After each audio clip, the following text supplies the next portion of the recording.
Hello प्यारे बच्चों, good morning. कैसे हैं आप सब? टॉप ऑफ द वर्ल्ड यानी बहुत खुश, सभी बच्चे खुश हैं, स्वस्थ हैं। तो बेटा ये देखो, ये आज की हमारी वर्कशीट नंबर 164 ए। तो सभी बच्चे वर्कशीट शुरू करने से पहले चैनल को सब्सक्राइब कर लीजिए, बेल आइकन को दबा लीजिए ताकि आगे आने वाली वीडियो का नोटिफिकेशन आपको तुरंत मिल जाए। तो बेटा ये हमारी आज की वर्कशीट है 164 ए। ये आज की आपकी हिंदी की वर्कशीट है, तो आप देख सकते हैं। आपको पता है हमें पहले क्या करना है। सबसे पहले विद्यार्थी का नाम, बच्चे अपना नाम लिखेंगे, फिर लिखेंगे अपने शिक्षक और शिक्षिका का नाम। ये हमारे कक्षा 5 के बच्चों के लिए वर्कशीट है। फिर लिखेंगे अपना सेक्शन ए, बी या सी, जो भी आपका सेक्शन हो। ये हमारी वर्कशीट नंबर 164 ए। क्या डेट है? 8 फरवरी 2021। ये हमारी हिंदी कार्यपत्रिका है। आज का हमारा टॉपिक है रचनात्मक लेखन। वेरी इंटरेस्टिंग, यानी आज हमें एक कहानी बनानी है। नमस्ते प्यारे बच्चों, उम्मीद है कि आप सब अच्छे होंगे। आइए आज हम नीचे दिए गए चित्रों के अनुसार एक कहानी बनाएं। आपकी मदद के लिए कहानी की शुरुआत के कुछ वाक्य और कुछ मुहावरे दिए गए हैं। इन वाक्यों, मुहावरों और चित्रों की मदद से अपनी कल्पना के अनुसार कहानी को पूरा करके अपनी कॉपी में लिखिए। कहानी को अपनी पसंद का एक उपयुक्त नाम भी दीजिए। अब इस कहानी को अपने परिवार के सदस्यों को पढ़कर सुनाइए।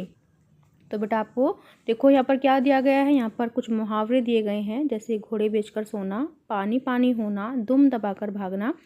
और वाक्य दिए गए हैं, टिटहरी अपने अंडे को सेने के लिए रोज उन पर बैठती थी, यानी सेकने के लिए। हर शाम वह अपने अंडों को पत्तों से ढककर खाने की तलाश में आसपास निकल जाती थी। एक दिन जब वह खाना खाने के बाद वापस आई तो उसने देखा कि एक कुत्ता अनजाने में उसके अंडों के ऊपर सो गया है। ठीक है, अब उसके आगे आपको बताना है कि उसके बाद क्या हुआ होगा, और आपको कहानी का नाम भी देना है। देखो यहाँ पर कुछ आपको चित्र भी दिए गए हैं, तो आपको चित्रों को भी देखना है कि देखो पहले चित्र में क्या है। यहाँ पर अंडे रखे हुए हैं जो घास फूस से पत्तों से ढके हुए हैं, और यहाँ पर एक कुत्ता आ रहा है। फिर अंडों पर कुत्ता क्या करता है? लेट जाता है, सो जाता है, घोड़े बेचकर सो जाता है। फिर उसके बाद देखो, जब कुत्ता जागता है तो अंडे चूजे में बदल जाते हैं, नहीं बच्चे आ जाते हैं, निकल जाते हैं। फिर बाद में क्या होता है? बच्चे कुत्ते को मामा कहकर बुलाते हैं। फिर देखो कुत्ता दुम दबाकर भागता है और बच्चे उसके पीछे पीछे भागते हैं। फिर पीछे से टिटहरी आती है और बोलती है कि मैं तुम्हारी माँ हूँ, वो नहीं। फिर ऐसे ही आपको एक कहानी बनानी है। तो चलिए देखते हैं।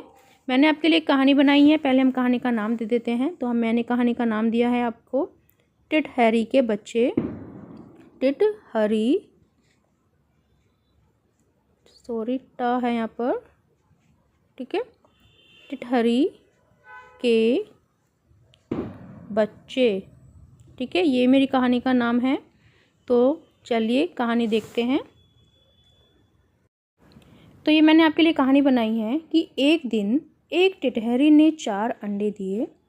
वह रोज उन पर बैठती, कई कई घंटे तक अंडों को सेकती रहती।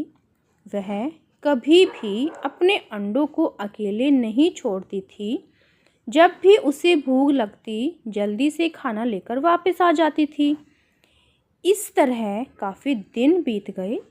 उसे अब अंडों से बच्चे के निकलने का इंतज़ार था।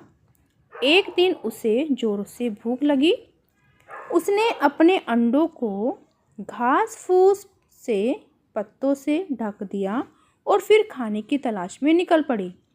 कुछ देर बाद जब वह वापस आई तो उसने देखा एक कुत्ता उसके अंडों पर घोड़े बेचकर सो रहा था। टिटहरी यह देखकर पानी पानी हो गई और डर गई।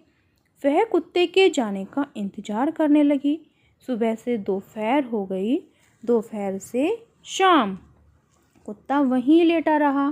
कुछ समय बाद अंडों से बच्चे निकलने लगे। एक एक करके 4 बच्चे निकले। कुत्ता फिर उठा और वहाँ से जाने लगा। छोटे छोटे बच्चे मामा चिल्लाने लगे और कुत्ते के पीछे चलने लगे, माँ माँ माँ। तो कुत्ते ने पीछे मुड़कर देखा। फिर बाद में कुत्ते ने पीछे मुड़कर देखा, बच्चे उसको मामा कह रहे थे, माँ माँ। सुनकर कुत्ता उनकी तरफ देखने लगा। तो बच्चों से पीछा छुड़वाने के लिए कुत्ता दुम दबाकर भागा। कुत्ता आगे आगे और बच्चे पीछे पीछे। तभी पीछे से टिटहरी आई और कहा, तुम कुत्ते के नहीं, मेरे बच्चे हो। बच्चे टिटहरी के पास आ गए और उससे आकर चिपक गए। बच्चे उसे अब माँ माँ कहने लगे। बच्चे और माँ बहुत खुश थे और अब सभी प्यार से रहने लगे। तो ये मैंने आपके लिए कहानी बनाई है। तो कैसी लगी आपको कहानी? तो नेक्स्ट देखते हैं, नेक्स्ट क्या है। आई होप सब बच्चों को पसंद। फिर नेक्स्ट है बेटा, अभिभावकों के लिए सुझाव। बच्चों को समझाइए कि हर जीव के अंदर भावनाएं होती हैं और उन्हीं भावनाओं के कारण ही सभी जीव एक दूसरे से जुड़े होते हैं। कोविड-19 के दौरान अपेक्षित व्यवहार, अपने हाथों को साबुन में पानी से नियमित रूप से धोइए। तो बेटा ये थी आज की हमारी वर्कशीट। सभी बच्चे इसका रिप्लाई करेंगे। मिलते हैं कल नई वर्कशीट के साथ। आपका दिन शुभ हो। Have a nice day. Bye bye बेटा। वीडियो को लाइक कीजिए, सभी दोस्तों के साथ शेयर कीजिए। Thank you.